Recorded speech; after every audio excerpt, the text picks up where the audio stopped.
Hey guys, welcome back. In this one, I'll show you how to get etched runes in Archero 2, step by step. So yeah, let's get started. First things first, etched runes are locked behind rune slots, so you'll need to unlock those before you can actually use them. Tap on your gear menu, then go to the runes tab on the right side.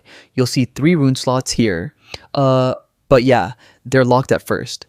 To unlock the first etched rune slot, all your equipped runes need to be at least epic. For the second one, you'll need all your runes upgraded to legendary.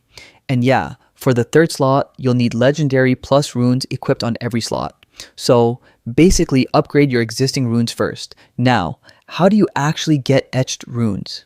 The main way is through events. Most players get theirs from special events, especially the fishing event. So yeah, I'd recommend saving up your diamonds to participate when these events pop up. Another way is through the in-game shop. Sometimes etched runes show up there, but it's random. The shop refreshes often, so keep checking back whenever you can to grab them before they're gone. And yeah, that's pretty much it. Unlock your rune slots, watch out for events, and keep an eye on the shop for etched runes. If this guide helped you out, hit like, maybe subscribe, and check out the next tutorial.